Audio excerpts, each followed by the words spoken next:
State revenue collections are continuing their gradual recovery from the depths of the recession as collections outpace both last year's totals and the official estimate. The Office of State Finance reports the numbers show continued economic growth, but tax collections remain about 32% below the levels of 3 years ago. The figures pose a challenge to the legislature as it struggles to fill a budget hole projected to be about $500 million. In tonight's Newsmaker interview, we talked to Jonathan Small of the Oklahoma Council of Public Affairs for his perspective on the state's budget picture. Jonathan, thanks for joining us this evening. Thanks for having me, Dick. How do you view the latest numbers from the state revenue report? Well, we think obviously the growth in total revenues over the prior year is a good thing, and probably the biggest thing that it shows is that Oklahomans are continuing to work hard and produce, even despite some of the obstacles on the national level and some of the decline in the economy on the national level. The next cut in income taxes, which has been triggered, is expected to cost state government about $120 million annually. With the state already facing ongoing budget cuts, does that make fiscal sense?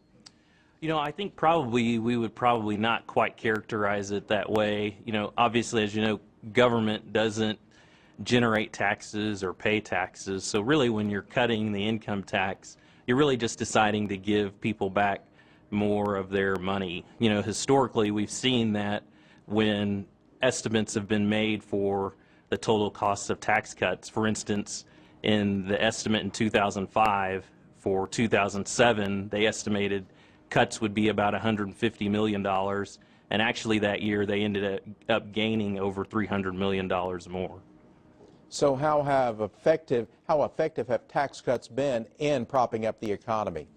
You know, I think that, you know, first of all, like keeping in mind, I think we would probably say you don't necessarily do tax cuts just to stimulate the economy. The first thing is you want people to have more of their hard-earned dollars. And then second, we've seen the growth rate before income tax cuts in 2005 for sales tax every year was about 2.6%, and then after income tax cuts started, the growth in sales tax was about 6% per year, so it's clearly helped. Research from the Oklahoma Policy Institute indicates the new tax cut benefits the state's wealthiest people the most, with middle and lower class taxpayers showing very small or no economic benefit. What fiscal policy or priority do you think that furthers? You know, I think I would probably be careful in the way I think I know the report you're talking about characterizes that. Basically, if you make over $9,000 a year in taxable income, you're going to pay the highest rate in Oklahoma.